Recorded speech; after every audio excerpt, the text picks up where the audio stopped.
there you are. Alright, can you hear me? Yeah, I hear you just fine. I have about like 45 minutes or so before I gotta go meet this dog. Okay, great. It won't be very long at all. All right, so how this interview is gonna work? You're my very first interview, and so congratulations on that part. Oh well, thank you. And I just You're want to, welcome. oh yeah, and I just want to thank you once again for just being able to just come out and step up like this. It's a very brave thing, and I just want to thank you for that. I mean, it's really Kibu who's like doing everything. I just had that. With my last experience with Steve, I just made that recording, and I was just like, I'm done with this guy. Really didn't do anything about it because like I don't want to be the one to like kind of start that, and Yeah, I no, wasn't and yeah, support or anything. yeah, but you did come forward after someone else had the courage to do so. So yeah, Kibu is a big inspiration behind this. But I don't want to talk about that for right now. So I have some questions here, and we're just gonna kind of go in order. Okay. All right, great. So this is just to familiarize whoever's listening with you as a person, because we got to paint you as a person, someone, a likable guy, and this like, oh, so we're just basically making Steven look like the dirtbag he is. I we don't have to make him look like anything. Like he dresses himself. Oh, that was funny. That was good. Okay. Okay, so question one, what is your name? If you don't want to give it, give us an alias that I can work with. Like, if you have an Uh, online just ring name or something. just you call me like just Leafeon, I guess. Leafeon, alright. One of my favorites. Okay. Alright, Leafeon, so tell us about yourself. What do you do for a job? I watch dogs, and yeah, pretty much walk dogs these days, and it's a lot better than working for Steve. You know, I don't mind picking up dog shit. It's dogs treat me better than Steve ever did. Like I don't know. It's wonderful. Dogs are like always like so happy to see me, like Oh, every day. oh, that actually sounds like a really great job. Yeah, it really is. Alright, Much better than. alright. That's pretty cool. Let's see. I won't ask what company it is unless you like work, you like freelance. I mean, I'm with Rover. I was with WAG before. I also just have private clients. Oh, that's cool. Okay, I've never met anyone who worked for WAG. Alright, that's actually pretty cool. Alright. Let's see. Another question. What hobbies do you have? Like, what do you think separates you from everyone else? What hobbies do I have? I collect vintage Pokemon cards, like graded stuff. I play poker. Ooh, I poker. I used to like anime a lot, but I just haven't been able to follow it so much these days. I don't know if it's just like working for Steve just burned me out, or if it's just like it's just something I eventually outgrew. But Yeah. uh, like I'm excited for like the new Gundam series, the Gundam narrative. That looks really cool, but I don't know Oh, if it's a man. series or a movie or an OVA. I'm not sure, Uh, but I really don't follow anime these days. But like I kind of miss it. Oh, trust me, you're not alone. I fucking was an anime nut back in the olden days, but that's when like, we as America only got like a slow trickle of what Japan was getting. Now that we have Oh, Crunchyroll and we know like what anime Japan gets at the exact same time, it's kind of like overload.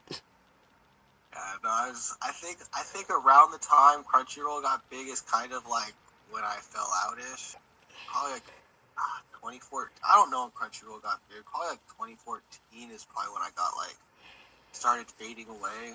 But yeah, I really do think it was just working for Steve that really just kind of like I did reach the point where it's like I was watching anime, but it's just like think about how I got it, and it's like, ugh.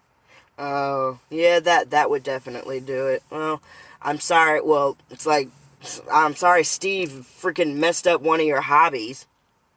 I mean, well, I don't know if it's necessarily. It, I don't know. Maybe I'd feel the same way about poker if I worked at a casino. I don't know. Yeah, I worked for Steve. I worked for Steve from like January of 2013 to like April of 2017. It really wasn't like regular work. It was always like supplemental income. Cause I worked at Staples when I started working with Steve, and I hmm. was just like they were flexible enough to give me time off to go do shows, and it's like I got to go to conventions and get paid, and not much like, but I didn't have to like reach into my pockets and pay a shit ton to go to a convention and then pay a shit ton more for merchandise. Like, So that would definitely be a draw to some people to work for a vendor who like frequents different. Yeah, that would definitely draw me. It'd be like if I had a part-time job and I still like going to conventions and I find out, hey, I can go to conventions for free if I just hang with this vendor, for most of the time. I mean, that's how it seemed at first, and like, you know, I mean, Steve always had the signs of just being a piece of crap. Like, he'd do a bunch of shit that's just totally not acceptable, not cool. Like every convention, there'd be one person that's Steve just chooses to dump all his shit on, and for some reason, this person becomes like a lightning rod of like Steve's abuse. It's usually whoever like kind of stands up to him and just tries to put their foot down to his bullshit. That person usually becomes the pariah, but Uh, I don't know. It's bad.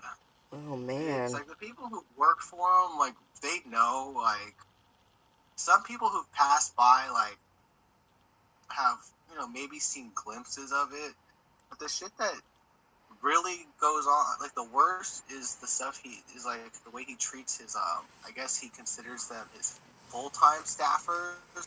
The people who cause there's people who come on and help him like part time with like maybe tear down or be eyes for him for a couple hours during the day just to get something. But the people who like he brings from start to finish, who like go to his hotel room and stuff, and go to dinner with him. Dinner's like the only time Steve's actually cool. But uh, it's just like on like what goes on behind closed doors is just so bad. Oh man. It's like I had to like that recording I got of him was just a one on one. Like if someone else would have been present, he would have just kind of like depending on who it was. Like he's always Steve's a lot harder on the guys than the girls because Steve feels men are stronger than women, and he thinks that if a guy is not as strong as Steve sees himself, that the guy is weak, and he already looks like down on girls. So when girls do like more than he expects of them, like he gets impressed. Like, and he tries to like tone it back a little bit for the girls, but I've seen him go off on girls before. Mm. But he's just like it's not okay. Like it's No, it's not okay at all for for a boy, for any person to go yeah, through that. exactly. Doesn't matter if they're a man or a woman. Yeah, I agree with that. I'm trying to explain just the way like Steve's perspective. Yeah, no, I get Like it. that's not like the way I see it, but that's just how I know Steve looks at it. It's I don't I think there's like a big cultural thing for him too. 'Cause he has explained like Chinese culture to me and a little bit like the story of the Chinese zodiac and just little pieces here and there. Hmm. He's told me that he's like his son is it was like his family's last kid and his family's only son, and like they were so happy they finally had a son, and just so I think there's a lot of like influence from like cultural stuff going on there to make him see things a certain way, but like I don't. I'm just trying to explain like how I see Steve like how he is. You know what I mean? Yeah.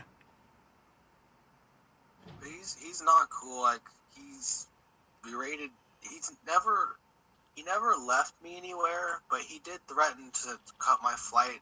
And the first time I went to SoccerCon, which was I have like all the stuff written down, like the shows I worked. The first time I went to SoccerCon was 2014 in April, and that was the first time Steve actually flew me from. Cause I live down like in LA area.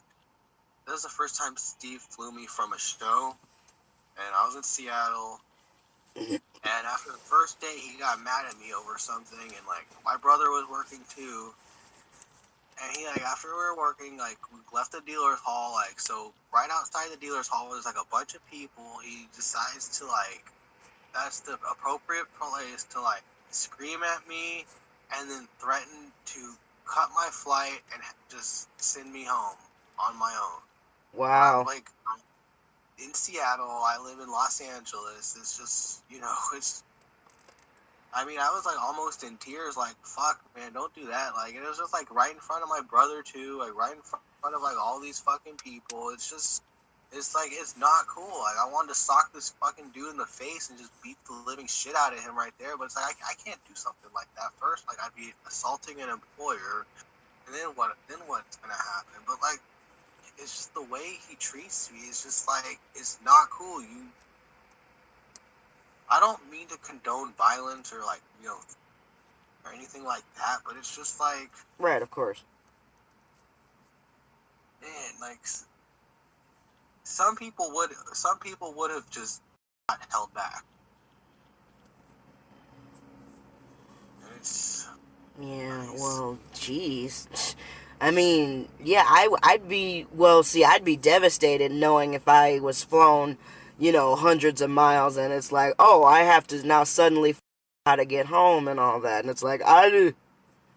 I, pretty much like what happened after that. Like Steve scared the shit out of me to the point where I was just, I guess, too scared to Too scared to fight say back. anything.